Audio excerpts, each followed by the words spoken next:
Olá, bem-vindos a mais uma análise aqui no The Deep Dive. Hoje o papo é sobre um símbolo que é, assim, pura intriga e mistério, sabe? Tirado direto de um dos livros de magia mais famosos que existem, o selo do Rei Person. Para quem talvez não ligue o nome à figura, Person é o 20º espírito listado na Ars Goetia, né? Que é uma parte bem conhecida da chave menor de Salomão, um daqueles grimórios antigos. Ele não é um espírito qualquer, não. A descrição é de um grande rei do inferno. E a aparência dele já impacta. Um homem com rosto de leão, segurando uma víbora, montado num urso e ainda anunciado por trombetas. É uma imagem tanto, concorda? Com certeza, uma imagem super potente. E o que eu acho mais fascinante no Person, além dessa descrição toda, é essa conexão dele com o conhecimento. Dizem que ele manja de tudo que é oculto, né? Acha tesouros escondidos, revela passado, presente e futuro. Futuro também. Caramba. Futuro também. E responde sobre coisas daqui da Terra e, do divino. Até sobre a criação do mundo. Só por aí já dá para sentir que a figura é bem complexa. Exato. E é essa complexidade toda que a gente vai tentar, entender um pouco melhor hoje, olhando especificamente para o selo dele, né? A assinatura espiritual, vamos dizer assim. A nossa fonte principal para essa conversa é uma análise ocultista que bebe de várias tradições. Tem a demonologia da Goetia, claro, mas também entra alquimia, hermetismo, um pouco de simbolismo esotérico geral. E é importante a gente avisar, essa análise específica que a gente está usando, ela meio que deixa de lado as conexões com o sistema enoquiano, sabe? Foca mais nessas outras perspectivas que eu mencionei. Então a missão aqui é tentar decifrar o que essas linhas, essas formas do selo querem dizer. O que isso representa de verdade. E como é que funciona na prática para quem lida com o ocultismo. Bora lá desvendar isso? Para a gente começar, me ajuda a situar um pouco melhor o Person dentro da Goetia. Qual é exatamente o papel dele nesse sistema? Olha, dentro da hierarquia goética, ele tem esse título importante, Grande Rei. E ele comanda 22 legiões de espíritos. 22. 22. Esse número 22 já é, cheio de possíveis significados, né?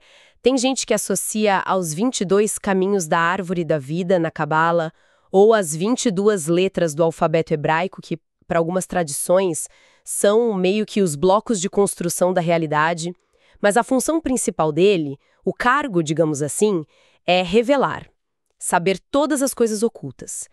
Quem invoca a Person geralmente está buscando o quê? Respostas. Respostas diretas, verdadeiras, sobre segredos. Sejam coisas do dia a dia, tipo onde está um objeto perdido, ou questões mais profundas, espirituais. Entendi. E aquela descrição visual dele? Se disse que era potente. Sim, cada detalhe ali tem um simbolismo forte. O leão, por exemplo, quase sempre ligado à realeza, à força, ao poder solar, à coragem. Ok. A serpente ou a víbora que ele carrega... serpente é um símbolo super complexo, né? Pode ser astúcia, sabedoria oculta, transformação, renovação, até veneno e cura, dependendo do contexto. Uhum. O urso em que ele está montado geralmente remete a uma força mais bruta, terrena, instintiva. Uma energia mais primordial, talvez até de proteção. E as trombetas? As trombetas que anunciam a chegada dele. É o anúncio de algo importante, né? Uma revelação que está vindo. Quase como um chamado para prestar atenção máxima no que ele vai dizer. Dá um tom meio solene, talvez. Faz sentido. É uma figura cheia de camadas mesmo. E o selo? Como ele entra nisso tudo? Qual a função dele num ritual goético mais tradicional? O selo é fundamental. Pensa nele como se fosse a identidade visual única de Person. A marca registrada espiritual dele, sabe? Tipo um logo. Etcha instrui o magista mais ou menos assim. Este é o selo de Person, ao qual ele presta obediência e que você deve usar no momento da ação. Presta obediência, interessante. Exato. Ele funciona como uma chave para estabelecer a conexão com o Person. E, ao mesmo tempo, é um instrumento de autoridade, de controle, dentro da lógica do ritual goético. Geralmente, o praticante usa esse selo como um lamen, que é tipo um medalhão ou uma plaquinha com o desenho que se usa pendurado no peito. Isso serve para mostrar quem está no comando ali e para, teoricamente, garantir que Purson apareça e responda como se espera. Entendi. É como ter o crachá de acesso e a linha direta ao mesmo tempo. Exatamente essa ideia. É uma ferramenta de interface e de direcionamento dessa energia. Certo, mas aí vem a parte que me deixa mais curioso. O desenho em si. Aquelas linhas, os círculos que aparecem, às vezes uma cruzinha. O que será que isso tudo quer dizer? Agora o negócio começa a ficar bom. Pois é, aqui a gente entra no coração do simbolismo mesmo. Esses selos, eles não são desenhos feitos ao acaso, sabe? Quem estuda isso a fundo costuma dizer que selos demoníacos são ícones simbólicos que condensam ideias complexas. É muita informação num desenho só. Condensam ideias, gostei disso. Sim. Então, vamos pegar alguns elementos que costumam aparecer no selo de Purson com base nessa análise que a gente está consultando. Primeiro, os círculos. Em simbologia geral, o círculo quase sempre representa o quê? Eternidade, totalidade, o espírito, o ciclo completo. Aquele pequeno círculo que às vezes aparece na parte de cima do selo do Purson. Bom, pode ser uma referência ao sol que tem tudo a ver com realeza, poder, como o leão. Ou talvez um olho que tudo vê, simbolizando o conhecimento total que ele supostamente tem. E na alquimia, um círculo com um ponto no meio é o símbolo clássico do sol e do ouro. Ouro, rei. Faz todo sentido para um grande rei como ele. Ok, o círculo faz sentido. E as linhas? Tem retas e curvas, né? Retas e curvas. As linhas retas geralmente indicam o quê? Direção, firmeza, estrutura. Talvez o aspecto mais masculino ou ativo. Já as curvas sugerem movimento, fluxo, adaptabilidade. O lado mais sutil, talvez feminino ou receptivo. Algumas curvas no selo de Purson poderiam até ser interpretadas como desenhos escondidos, pictogramas. Talvez lembrando a forma sinuosa da serpente que ele carrega, ou quem sabe as voltas de uma daquelas trombetas que o anunciam. É especulativo, claro, mas interessante. E a cruz? Vi em algumas versões uma cruzinha ali no meio. Sim, as cruzes e interseções.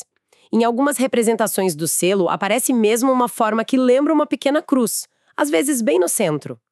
Esotericamente falando, a cruz é um símbolo poderosíssimo, né? Sim, super conhecido. Representa a união do plano espiritual, a linha vertical, com o plano material, a linha horizontal. É a própria imagem daquele princípio hermético famoso, assim em cima como embaixo. Ah, perfeito para ele. Que lida com segredos divinos e terrenos. Exatamente, casa perfeitamente com a descrição do Purson. A cruz também pode simbolizar os 4 elementos, terra, ar, fogo, água, ou as 4 direções cardeais, mostrando a amplitude do domínio ou conhecimento dele.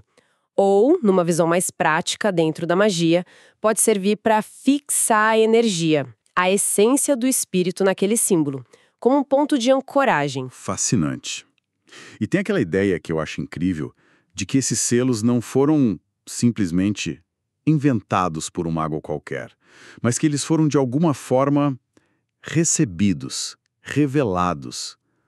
Como funciona isso? Exato. Essa é uma parte muito forte da tradição mágica. A história que geralmente se conta é que esses desenhos foram comunicados aos magos antigos como o próprio rei Salomão, segundo a lenda, talvez, pelos próprios espíritos durante uma evocação ou através de visões, sonhos. Uau! O consenso no meio ocultista, pelo menos segundo a fonte que a gente está usando, é que o selo carrega a vibração específica de Purson, quase como um DNA astral dele, sabe? DNA astral, interessante. Astrológicas planetárias dele. Por isso que meditar sobre o selo ou usá-lo num ritual seria uma forma de sintonizar com a frequência daquela entidade. Um autor citado na análise, um tal de Astenu Siver, explica que esses símbolos guardam a essência ou poder do demônio que representam, servindo como ponto focal para rituais. Ou seja, olhar fixamente para o selo ajudaria a mente a se conectar, a abrir uma porta para sentir ou interagir com a presença daquele espírito. Que doideira pensar nisso. É quase como se o selo fosse sei lá, um número de telefone cósmico para ligar para ele. É uma boa analogia. Um endereço vibracional, talvez. E a visão da alquimia sobre tudo isso? Mesmo que o Pearson não seja, tipo, um personagem principal nos textos clássicos de alquimia, como essa tradição interpretaria ele e o selo dele? A alquimia sempre dá um jeito de oferecer uma leitura simbólica muito rica, mesmo para figuras que vêm de outros sistemas, como a Goetia. Os símbolos do Pearson, na verdade, conversam bastante com a grande obra alquímica. Como assim? Bom, pega, por exemplo, o leão e a víbora. O leão, a gente já falou, é solar, né? Na alquímica, ele é o emblema do ouro, do sol, do princípio fixo, masculino, perfeito. Já a serpente, ela lembra muito o Mercúrio dos filósofos, o princípio volátil, transformador, feminino, aquilo que dissolve e une. O fixo e o volátil. Descrito como um homem com rosto de leão, fixo, solar, carregando uma serpente, volátil, mercurial, vira a própria imagem da conjunction oppositorium, a conjunção dos opostos. A união do fixo com o volátil, da consciência solar com o inconsciente ou instinto serpentino. E essa união é a chave para qualquer transmutação na alquimia. Até o próprio selo, com suas linhas retas, fixas e curvas voláteis, pode refletir essa dinâmica. Nossa, faz muito sentido essa leitura. E tem mais. Sol e Lua. A nossa fonte menciona que o Pearson, em algumas tabelas de correspondência mais modernas, às vezes é ligado tanto ao Sol quanto à Lua. Essa dualidade Sol-Lua é puro suco de alquimia. O casamento alquímico. Exatamente. Lembra o casamento do Rei Sol e da Rainha Lua, do ouro e da prata, que juntos geram a pedra filosofal?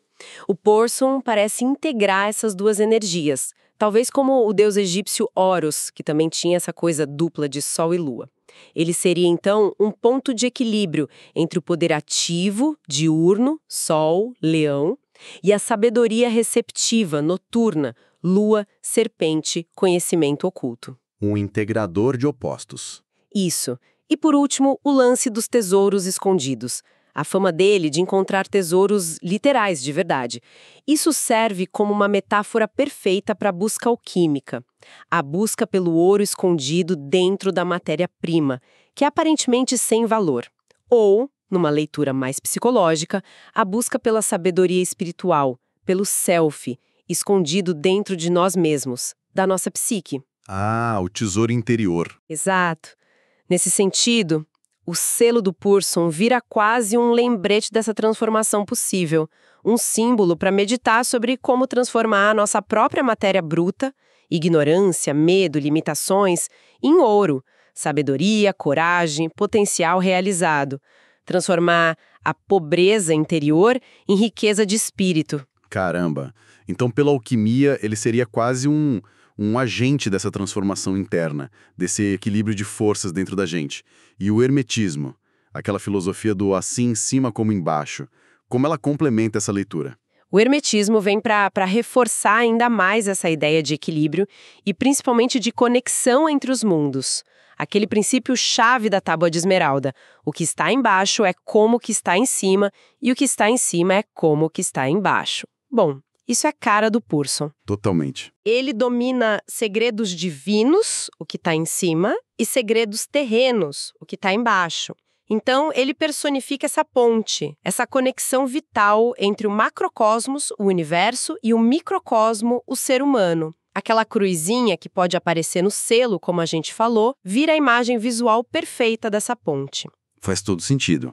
E a ligação com Horus, que alguns ocultistas modernos citados na fonte fazem, também ressoa aqui no hermetismo, que tem muitas raízes egípcias. Horus, assim como Pearson nessa leitura, tem essa mistura de sol e lua, é uma figura real, divina. Pelo olhar hermético, Pearson poderia ser visto como um arquétipo do poder solar, o leão, que é temperado, equilibrado pela sabedoria lunar ou serpentina, um guardião de mistérios que circulam entre o céu e a terra. Guardião de mistérios. Exato.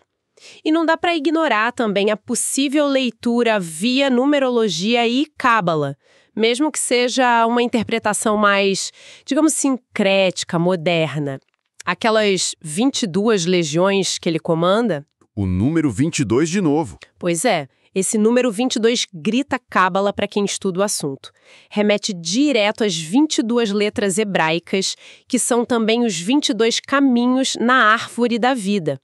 Isso poderia sugerir que Purson, simbolicamente, tem domínio sobre as energias fundamentais da criação.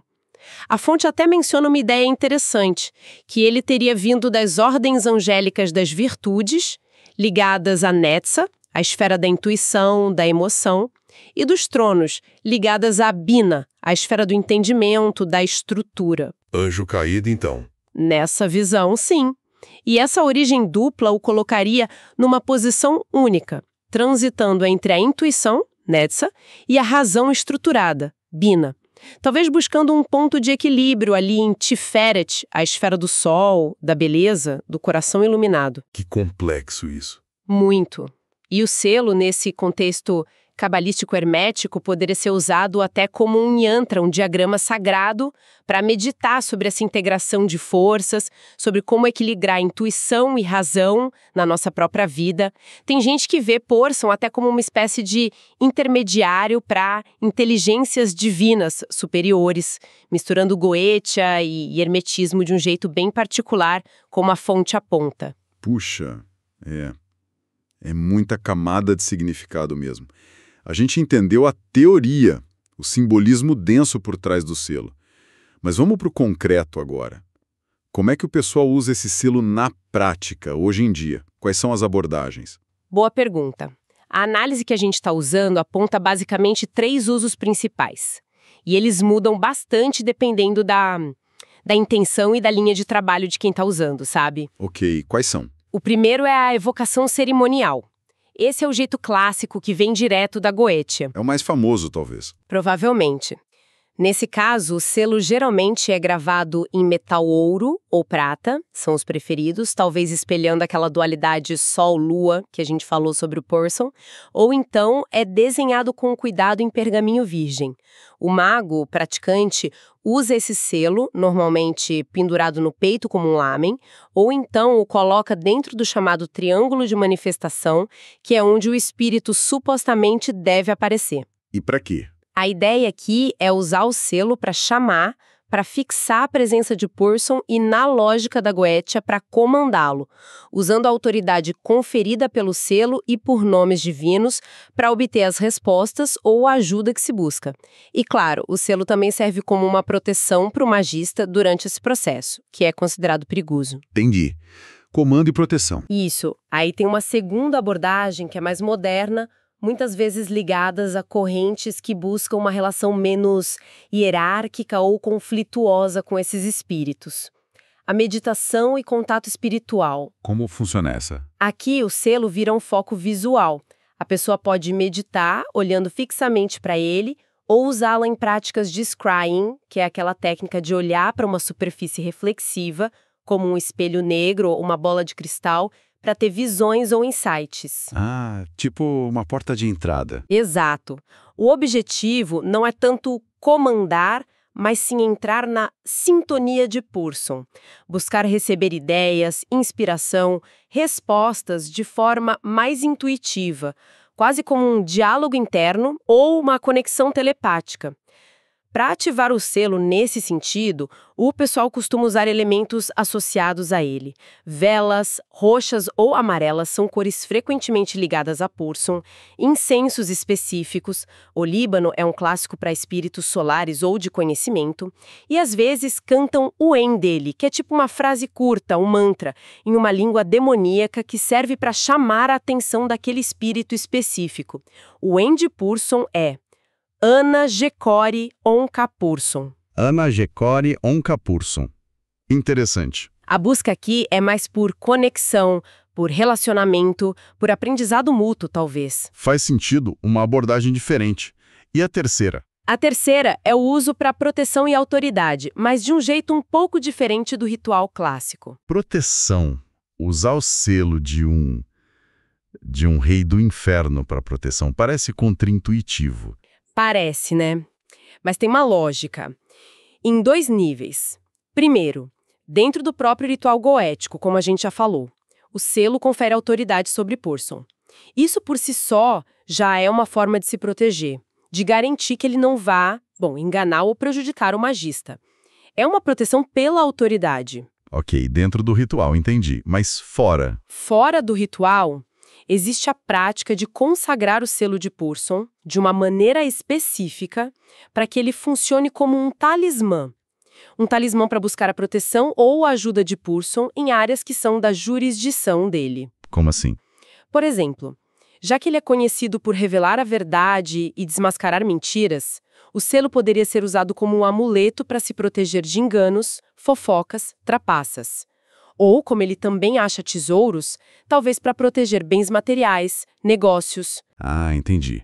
Usar a especialidade dele a seu favor. Exatamente. E às vezes, para dar uma equilibrada, uma segurança extra, o pessoal faz um talismã de dupla face. Coloca o selo de Purson de um lado e um símbolo tradicionalmente protetor ou divino, como o selo de Salomão, a estrela de 6 pontas, do outro. A ideia é buscar um uso mais seguro, mais benéfico e controlado desse poder. Que interessante isso. Quer dizer que a forma de usar o selo varia muito. Não tem um jeito único. Depende muito se a pessoa está numa linha mais de comando, como na Goetia clássica, ou se busca uma colaboração, um aprendizado, ou até mesmo essa proteção mais específica. Então, para a gente amarrando a nossa conversa, o que essa exploração toda mostra? Fica claro que o selo de Purson é bem mais do que só um desenho esquisitão num livro antigo de magia, né? Com certeza. É uma chave, como você disse, carregada de significados que atravessam um monte de tradições. A demonologia goética, o simbolismo esotérico geral, a alquimia, o hermetismo. A fonte que a gente usou resume bem quando diz que ele sintetiza em seu estranho desenho todas as faces desse antigo espírito. Exatamente essa sensação que fica. Ele funciona como um microcosmo simbólico. Um pequeno espelho que reflete as várias facetas do próprio Purson. O rei solar com cara de leão, imponente, mas também o sábio com a astúcia da serpente e talvez um conhecimento mais lunar, mais oculto. O mensageiro que revela segredos, com aquelas trombetas que parecem ecoar entre os mundos. Estudar esse selo ou usá-lo em alguma prática de alguma forma é se conectar com uma tradição muito antiga, uma busca humana por conhecimento escondido, por poder de transformação, por entender o que está além do véu. É um símbolo que, para muita gente, continua vivo e ativo. E para quem está ouvindo a gente, talvez o mais intrigante seja pensar nisso que você falou da alquimia, que do mesmo jeito que o selo representa a essência complexa de Purson, ele pode, quem sabe, espelhar algo dentro da gente também? A nossa própria mistura de força e sabedoria, de luz e sombra, nossa busca por respostas, por equilibrar as partes diferentes que formam quem a gente é? Exatamente. O que nos leva talvez a uma última reflexão, uma provocação para quem nos ouve. Se Purson tem segredos do passado, presente, futuro e, segundo a lenda, até da própria criação, qual será o segredo fundamental sobre a nossa própria natureza ou sobre a realidade que a gente habita, que poderia estar ali, simbolicamente codificado nesse selo antigo? Um segredo que talvez esteja esperando ser decifrado não só pela análise intelectual, mas por uma contemplação mais profunda, mais sentida, mais pessoal. Fica aí para pensar. Fica a mesma pergunta no ar. E com ela a gente encerra a nossa análise de hoje. Muito obrigado por acompanhar a gente nessa exploração do realmente enigmático selo do Rei Purson.